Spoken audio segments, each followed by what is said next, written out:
सभी को जय हिंद दोस्तों, आप सभी का हार्दिक स्वागत है जय हिंद रिएक्शंस पे।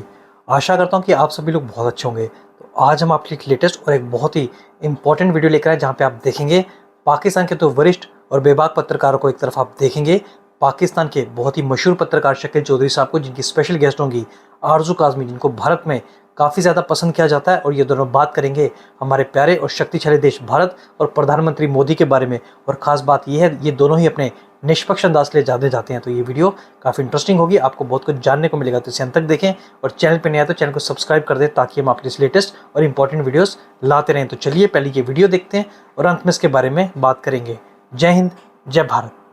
आपको याद है कि 2017 में 2017 में वो फॉरेन मिनिस्टर थे और उस वक्त इन्होंने कहा था कि Narendra Modi is a terrorist, he is responsible for Muslims massacre, the RSS is a terrorist body.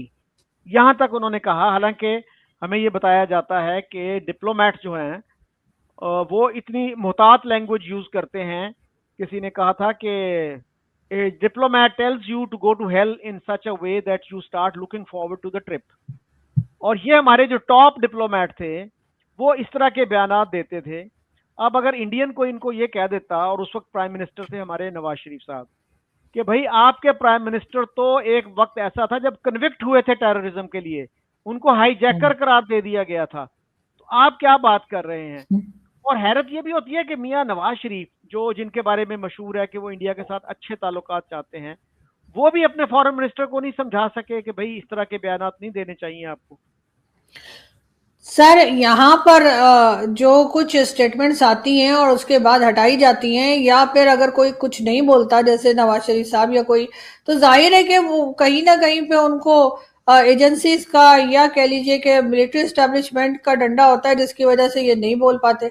क्योंकि इनके लिए तो यही सूट करता है ना कि थोड़ी सी लड़ाई, थोड़ा सा झगड़ा जो है वो भारत के साथ बना के रखें, वरना तो फिर वही हो जाएगा कि भाई आप किस लिए इतना असला बना ले रहे हैं, या क्यों इतना डिफेंस बजट पे लगा रहे हैं, या क्या कर रहे हैं।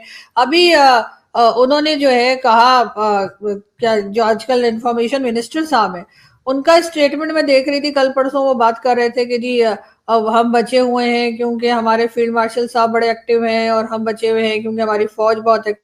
मैंने कहा बहुत अच्छी बात है, ऐसा ही होना चाहिए।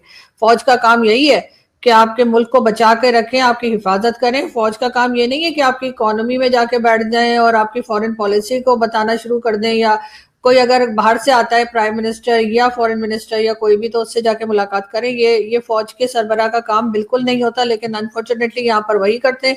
इससे साफ पता लगता है कि मुल्क को कौन चला रहा है। ऐसे तो वो अब्दुल बासित साहब जो हैं, जो हाई कमिश्नर रहे सर भारत में, उनका भी स्टेटमेंट अजीब गरीब था। आपने कुछ अर्से पहले यकीनन आपने कवर भी किया होगा, जिसमें वो कह रहे थे कि जी अगर अमेरिका ने हमारे ऊपर अटैक किया तो हम भारत पे अटैक कर देंगे।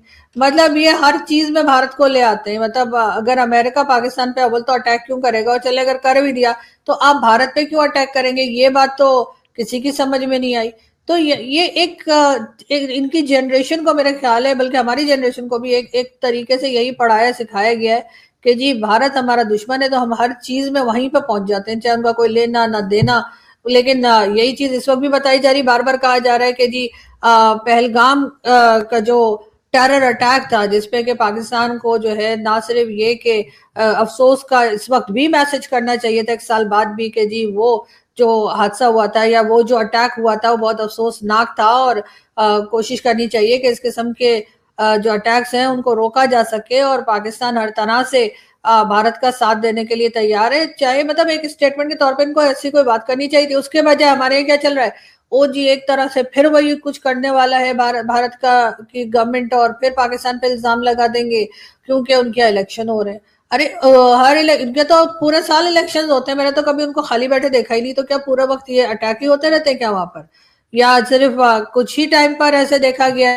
ये हमारे यहाँ जो है ना सर, हम कभी कोशिश नहीं की हमने भारत के साथ बनाने की, कभी कोशिश नहीं की कि थोड़े से टर्म्स हमारे बेहतर हो जाए।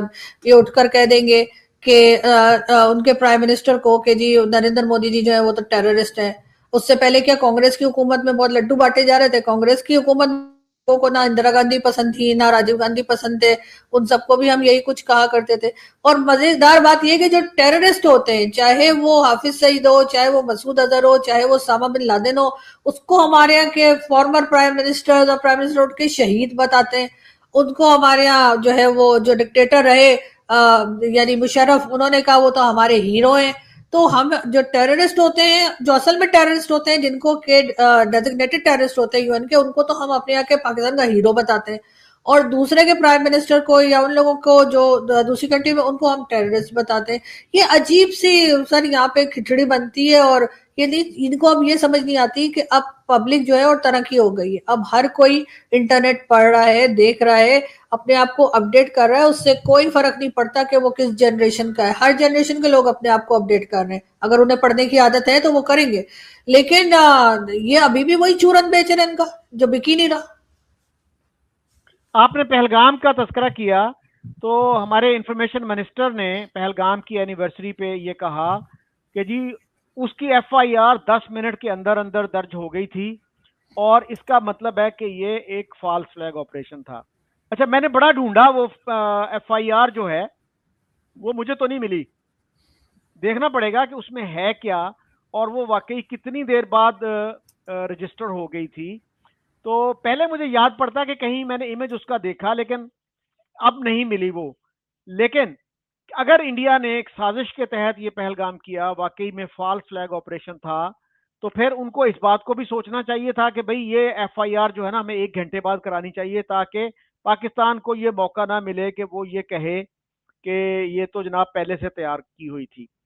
तो क्या यही एविडेंस है कि चूंकि उसकी एफआईआर 10 मिनट के अंदर अंदर दर्ज हो गई, और जब तक कोई हमारे सामने वो एफआईआर ना हो कि भाई वाकई किसने करवाई और कितनी देर में हुई।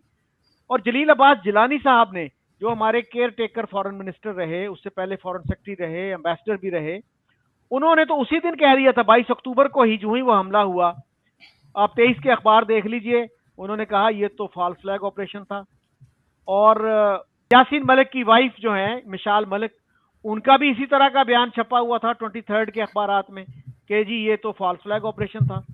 तो किसी जर्नलिस्ट ने उनसे नहीं पूछा कि भाई आपको इतना जल्दी कैसे पता चल गया। सर देखें, मशाल मलिक के तो एक रेपुटेशन है कि वो जो है वो जो एजेंसी है, पाकिस्तान की एजेंसी, उनके लिए काम करती हैं या उनके हिसाब से काम करती हैं। उनका तो ये बहुत मशहूर है, कई जगह पर देखा गया, उनकी स्टेटमेंट्स जो है वो इसी तरह की होती हैं जिससे साफ पता लगता है कि इनको कहीं से डिक्टेशन आया है। अब उनको मैं क्या कहूँ, उनकी मर्जी है, वो जो भी स्टेटमेंट दे रही है। लेकिन सर फॉल्स फ्लैग एक्शन जो अटैक होता है या प्लान करके जो बताया जाता है कि जी हो रहा है, तो वो तो जो आईपीएस स्कूल का अटैक था उसको भी कहा गया कि जी ये भी इसी तरीके से था, क्योंकि वहां पर बहुत देर तक पुलिस नहीं पहुंची जब अटैकर्स वहां पर पहुंचे थे आर्मी पब्लिक स्कूल के।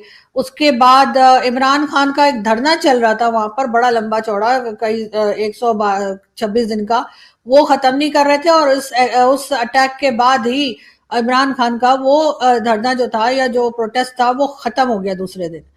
तो लोग तो इस तरह की बात उस वक्त भी कर रहे थे, तो क्या ये मान जाएंगे कि ऐसे ही था?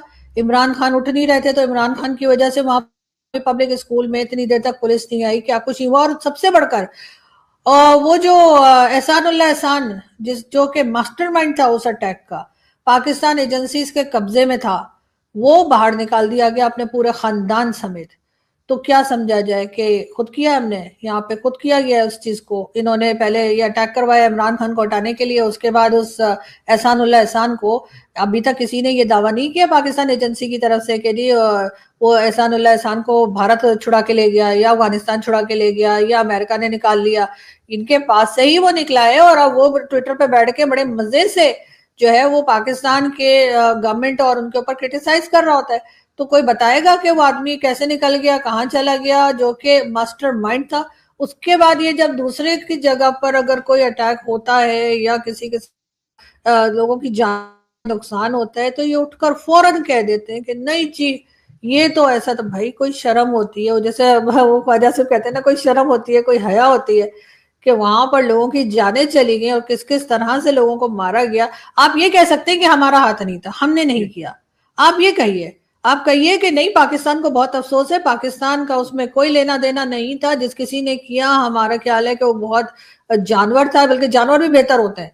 वो बिल्कुल इंसानियत से हटके वो हरकत थी, और हम जो है वो भारत के साथ खड़े हैं, और इस तरह की किसी भी अटैक को हम जो है वो ना सिर्फ ये कि हम उनका साथ देंगे इस तरह के अटैक्स को रोकने में, बल्कि हर तरह से हम ऐसा कोई स्टेटमेंट देते जिससे भारत के लोगों को ये लगता कि हमारे अंदर थोड़ी इंसानियत बाकी है।